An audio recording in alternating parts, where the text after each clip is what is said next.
किसानों ने किया ऐलान, लोकसभा चुनाव में दबाएंगे नोटा का बटन। भारतीय किसान यूनियन टिकैत गुट के नेतृत्व में किसान भूदाताओं को रोजगार दिलाने के लिए बीते 7 दिनों से तहसील कार्यालय के सामने धरना प्रदर्शन कर रहे हैं। किसान संगठन ने धरना को उग्र रूप देने के लिए जनपद के संगठन पदाधिकारी बुलाकर पंचायत की। किसानों ने इफ्को की स्थापना से लेकर अब तक किसी भी दल द्वारा सहायता न करने का आरोप लगाया। आगामी लोकसभा चुनाव में किसी भी दल को वोट न देकर नोटा को चुनने और 22 फरवरी को महापंचायत करने की घोषणा की। संगठन ने अपनी मांगों को लेकर नायब तहसीलदार औला शोभित चौधरी को ज्ञापन सौंपा। इस दौरान भारी संख्या में किसान मौजूद रहे। हमारे क्षेत्र में एक फैक्ट्री बनी हुई है जिसे इफ्को के नाम से जाना जाता है। इफ्को का जब ज़मीन का अधिग्रहण हुआ था, इफ्को की जब नींव रखी गई थी तो कांग्रेस की सरकार थी। कांग्रेस की मतलब शासनकाल में इफ्को का यहाँ निर्माण चालू हुआ था। उसके बाद सब तरह की पार्टी, सपा भी रह चुकी है शासन में, बसपा भी रह चुकी है और अब भाजपा का मतलब शासन चल रहा है। 1132 लोगों की ज़मीन गई थी और 16 गांव इससे प्रभावित हुए थे। अब हम लोगों के बारे में ना ही कोई राजनीतिक दल हमारी कोई मदद नहीं करता, ना ही हमारे आके हमसे पूछता भी क्या आपकी समस्या क्या है। 13 महीना धरना चला था वन विभाग में, सेंधा वन विभाग जो है वहाँ पे 13 महीने धरना चला था। कोई राजनीतिक पार्टी आके संपर्क नहीं कि भाई क्या समस्या है, क्या नहीं है। अब जब चुनाव का टाइम आता है तो हर प्रत्याशी हर पार्टी से प्रत्याशी आके बोलते हैं कि हमें वोट दो, हमें वोट दो। हम ये कहना चाहते हैं कि हमारे क्षेत्र में फैक्ट्री लगने के बाद हमारे क्षेत्र के भूदाताओं को रोज़गार नहीं मिल रहा है, कोई यहाँ पे सुन नहीं रहा है किसी की, तो मतलब क्या बनता है वोट का। तो हम 16 गांव के लोगों ने ये निर्णय लिया है कि हम अपना वोट देने ज़रूर जाएंगे, क्योंकि ये हमारा अधिकार है, मतदान करना हमारा अधिकार है। लेकिन हम किसी राजनीतिक पार्टी को वोट नहीं देंगे, हम नोटा पे बटन दबाएंगे, नोटा को वोट देंगे। अधिवक्ताओं ने औला इंस्पेक्टर पर लगाया अभद्रता करने का आरोप, थाने पहुंच किया घेराव। औला तहसील के अधिवक्ताओं ने इंस्पेक्टर पर अपमानजनक शब्दों का प्रयोग कर अभद्रता करने समेत विभिन्न आरोप लगाए और थाने में इंस्पेक्टर औला का घेराव किया। अधिवक्ताओं ने इंस्पेक्टर की कार्यशैली को खराब बताकर सुधार न करने पर उच्च अधिकारियों से शिकायत की बात कही। वहीं इंस्पेक्टर औला राजकुमार शर्मा ने उनके ऊपर लगाए गए सभी आरोपों को निराधार बताया है। जब तक मैं थाने में रहूं, आप मेरे थाने में नहीं आओ। ये भी मैंने नहीं कहा, रिकॉर्डिंग में देखें। मैंने ये कहा कि मेरे सामने अपना मामला मत लाओ। नहीं, जब तक आप थाने में रहोगे मैं थाने में आऊंगी नहीं। क्यों मैं आऊंगा अपना मामला लेके आपके सामने, आप मेरी क्या करोगे? अरे रुक जाओ, आपका अधिवक्ताओं के प्रति क्या रवैया है, क्या सोच है, अच्छा मैंने देख लिया है। अच्छा, एक दिन मैं यहाँ बैठा था, आप अधिवक्ता साथी हमारे एक दिल्ली से थे, आप उन्होंने कहा हम अधिवक्ता बोल रहे हैं, तो आपने फोन काटने के बाद तुरंत कहा मतलब वकील सकील साले किसने बना दिया, साला जना लो अपनी तरफ से गलत ना गलत मैं आप गलत बोल रहे हैं, सब बैठे थे यहाँ पे। तो मैंने कहा आप गलत बोल रहे हो, ये तो गलत है। ये आप मैंने यही कहा आपसे कि आपने वकील का ठीक है, सकील क्या होता है, आपसे जवाब मांगा था मैंने उस दिन यहाँ पर। आप बताइए आपकी ये सोच है हमारे पे। ऐसे उसमें ऐसा मत कहिए, मेरा कोई और अन्य कोई वकील बताइए, मेरा किसी से कोई बात हुई अच्छा है। अरे तो मेरा मैं तो पहली बार आया था, उस दिन पहली बार आया था मेरा आपसे, तो मैंने आरोप तो आप पे लगाए नहीं थे। अभी परसों या परसों मैंने आप पे मैंने तो नहीं लगाया आरोप। जो सामान रखा हुआ था तो आपने मुझसे एक भी बार ये नहीं पूछा कि वकील साहब आप कैसे आए। ये क्या अरे बहुत भीड़ बैठी होगी, नहीं पूछ पाऊंगा। कोई नमस्ते करो, नमस्ते लेते नहीं।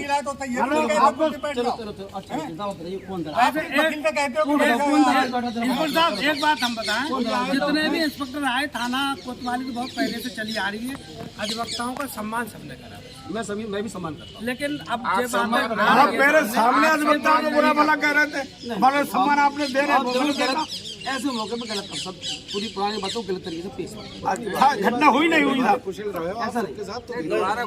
तब वो बात आ रही है, आप पुरानी घटनाओं को बार बार वो करेंगे कि पुरानी घटना को, और हम कोई पुरानी घटना का वो ना करें।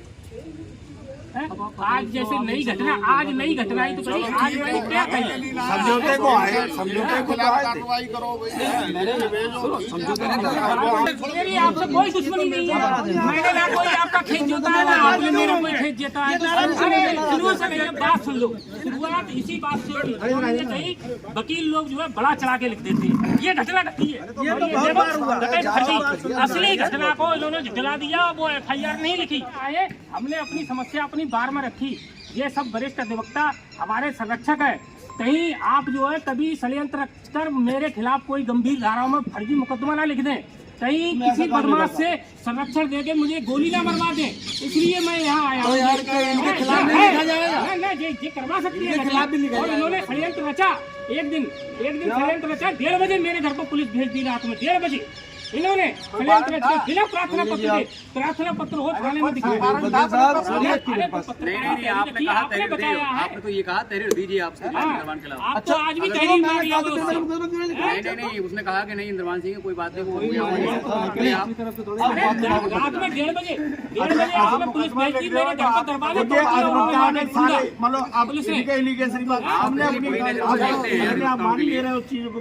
अरे साहब का PTI हो जाता है थोड़ा सा, कुंडा तोड़ दिया। साहब का 10 मिनट में नजर उठाते हैं, कोई अगर वकील आ जाए किसी का थोड़ा सा कोई अगर जबरदस्ती कोतवाल साहब का अपने SP साहब का भी हो जाएगा BPI। देखो सर जी, हमारी आपसे कोई दुश्मनी नहीं है, अपने कार्य व्यवहार में परिवर्तन ले आओ, बस ये है ना, हम आपके दुश्मन हैं जो है और समाज के जागरूक नागरिक साथ सही है, रखो। हम समाज के जागरूक नागरिक है, गरीब वंचित सबको न्याय दिलवाने का जनता के कानून के अधिकार की लड़ाई लड़ते हैं, आपकी भी कानून की लड़ाई लड़ते हैं हम। जाए यहाँ पे एक आध दीवान जी खड़े हैं, उनके लिए भी हमने प्रार्थना पत्र एफिडेविट लिख के दिया है कि जाओ, समझ गए? तो आप भी आओगे हमारे उसमें, ये ध्यान रखना, तुम नहीं रख रहे हो मुझसे। अच्छा कोई अधिवक्ता गलत बोला कभी भी, मैं समझता हूँ कोई गलत नहीं बोला। आप खुलवाओ, दलाल आप तब से आए तब से थाने में सक्रिय है, वो बैठे रहते हैं पूरे दिन प्रार्थना पत्र देते हैं आपके थाने में, जितने पुलिस वाले होंगे शायद आप मैं नहीं आता हूँ। बहरहाल सर आपका कुछ ना कुछ तो है बंदा, इस बात को मैं आप इतनी गंदी नजरों से देखते हुए काले कोट के लिए अगर कोई आ जाए तो आप बैठे भी नहीं गए, तो मैं उस कोर्ट में खुद आया था और मैं बार का महासचिव, आपने मुझसे ये भी नहीं कहा कि बैठिए, मैं खुद बैठा और खुद उठ के चला गया। वो आप कहते हो आपको तो मेरा अरे नहीं, मैं कई बार आया हूँ, मैंने आपको रवैया देखकर मैं आता ही नहीं, मैं थाने वाला ही पसंद नहीं करता। आप कोई अगर घटना पीड़ित पक्ष आ जाए उससे आप तहरीर चेंज करा देते हो, आप तहरीर चेंज करा देते हो। मैं तो जानता हूँ पीड़ित पक्ष आपके आपकी शिकायत विभाग को लेकर के बहुत टाइम से है, मैं आपके मुंह पे कह रहा हूं, बहुत टाइम से पीड़ित पक्ष कहता हूं मुझे बैठा मेरे सामने हुआ तो मैंने सामने तब्दीली आ रहा है, कोई सही बात कहता हूँ, तो मेरा ध्यान मामला ये था, एक एक्सीडेंट हो गया था दिनांक 27/12/2023 को, जिसमें जो है वादी और प्रतिवादी दोनों के मध्य जो है दिनांक 31/1/2024 को समझौता हो गया।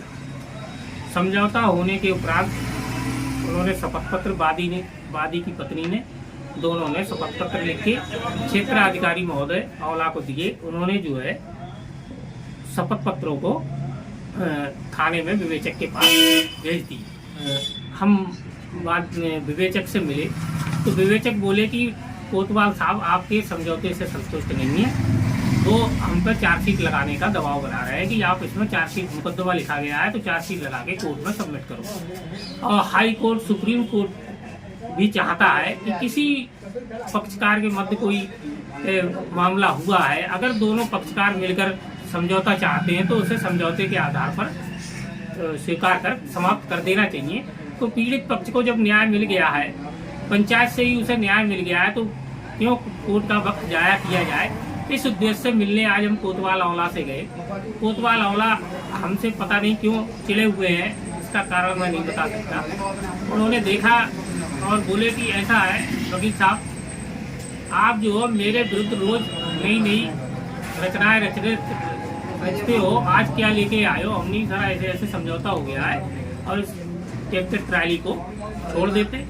बोले नहीं, मैं नहीं छोड़ूंगा, मैं इसमें चार्जशीट दाखिल कराऊंगा, आप अपने कोर्ट से वो करें। और भी मेरे साथ अनाप शनाप बातें कही और दुर्व्यवहार करने लगे। वहाँ पर काफ़ी लोग मौजूद थे। उनके हमराहा कांस्टेबल ने वीडियो भी बनाई है, जो वीडियो उनके पास है।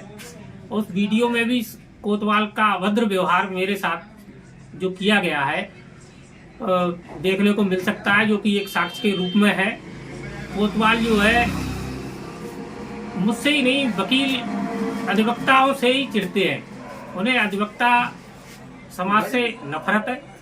इसका भी कारण मैं नहीं बता सकता क्यों अधिवक्ता समाज से वो चिढ़ते हैं। क्या उनके साथ किसी अधिवक्ता ने कोई घटना कर दी है जिससे वो अधिवक्ताओं से चिढ़ने लगे हैं। और मुझसे तो खासकर अभी 29 दिसंबर की बात है। 29 दिसंबर को इन्होंने जो है देश भावना से मेरे घर पर 1:30 बजे रात में पुलिस भेज दी और पुलिस जो है मेरे दरवाजे का कुंडा तोड़ के आई, जबकि मैं घर पर मौजूद नहीं था। मैं एक प्रोग्राम में बदायूं गया हुआ था सपरिवार। तो इसलिए मुझे लगता है कोतवाल आंवला राजकुमार शर्मा भविष्य में किसी गुंडे को संरक्षण देके मेरी हत्या भी करा सकते हैं व मेरे खिलाफ कि किसी से कूट रचना रच के और मेरे विरुद्ध गंभीर धाराओं में फर्जी मुकदमा भी लिख सकते हैं। इसीलिए आज मैंने बार स्टेशन आंवला में अपने साथ हुई घटना का प्रार्थना पत्र दिया है और उस पर संज्ञान लेते हुए बार स्टेशन के सारे पदाधिकारी थाना आंवला गए और कोई उचित आश्वासन नहीं मिला है। इसकी शिकायत हम उच्च आला अधिकारियों से करते हुए और मुख्य न्यायिक मजिस्ट्रेट बरेली की अदालत में 156(3) धारा के अंतर्गत अभियोग पंजीकृत कराने का कार्य करूँगा। मामला ये था कि हमारे सीनियर अधिवक्ता इंद्रभान सिंह जी एक मुकदमे के सिलसिले में जिसमें दोनों पार्टियों का कंप्रोमाइज़ हो चुका है, तो वो कंप्रोमाइज़ के कागज लेकर के विवेचना में सम्मिलित कराने हेतु इंस्पेक्टर साहब के पास गए। क्योंकि विवेचक महोदय ने ये कहा कि आप इंस्पेक्टर साहब से मिलिए। तो इंस्पेक्टर साहब ने वो कागज़ पढ़ने के बजाय तुरंत फेंकते हुए कहा, तुरंत जो है ना अपना ये सब बदल लेते हो निर्णय और ऐसे कंप्रोमाइज़ नहीं हो जाता है और बोले फटाफट चले जाओ।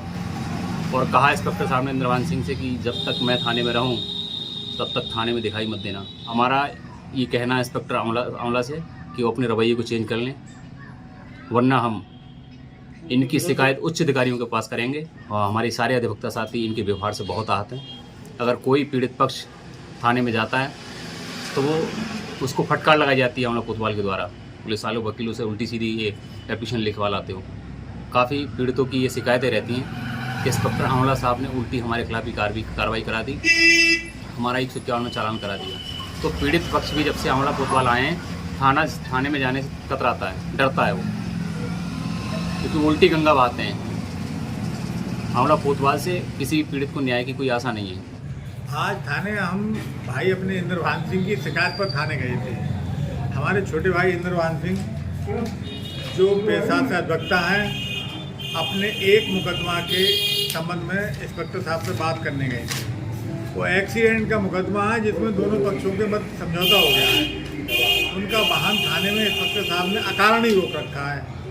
तो हमारे साथी ने ये पूछा कि जब उनका समझौता हो गया है, मुकदमा ख़त्म हो गया है, तो आप इसमें थाने तक क्यों नहीं छोड़ रहे हो।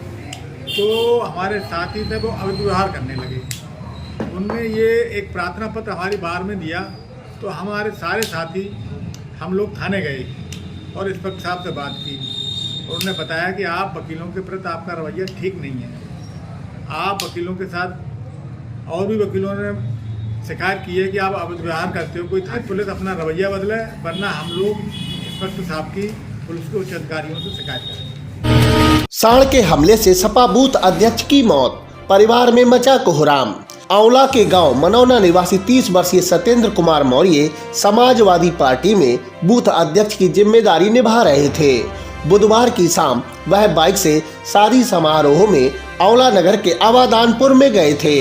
वापस घर लौटते समय मनौना की मड़ी के समीप एक सांड ने उनके ऊपर हमला कर दिया, जिससे वह गंभीर घायल हो गए। परिजन उसे इलाज के लिए अस्पताल ले गए, जहां रात्रि करीब 1 बजे इलाज के दौरान उनकी मौत हो गई। घटना की सूचना पर सपा पूर्व जिला अध्यक्ष अगम मौर्य, डॉक्टर इंद्रपाल सिंह आदि सपाई मृतक के घर पहुंचे और परिवार को ढांढस बंधाया। समाजवादी पार्टी के बूथ अध्यक्ष सत्येंद्र मौर्य और साथ ही वो हमसे पर्सनली कम से कम 12 साल से ये परिवार की तरह, भाई की तरह जुड़ा हुआ था। रात अवादानपुर दावत में गए, लौट रहे थे करीब 9 से 10 के आसपास, तो आवारा सांड ने इतनी बुरी तरीके से इनकी टक्कर मारी कि उसका पूरा सींग एक इसके पेट में अंतड़ियों को चीरते हुए घुस गया। परिवार के सदस्य सभी लोग रात में ही अस्पताल लेके गए, जहां उनको मृत घोषित कर दिया। तो इस वजह से आज हम सब लोग आए हैं। मैं सरकार से अपील करता हूं कि इस तरीके की जो घटनाएं होती हैं वो बड़ी दुखदाई होती हैं, परिवार के साथ साथ जो उन सबके समाज के लिए भी, क्योंकि ये सरकार की जिम्मेदारी है कि आवारा पशु, छुट्टा पशु हम लोग कहते रहते हैं, इनको फसल नुकसान के साथ साथ पूरा जीवन किसी का ले जाती है, तो बहुत ज़्यादा दुखदाई है।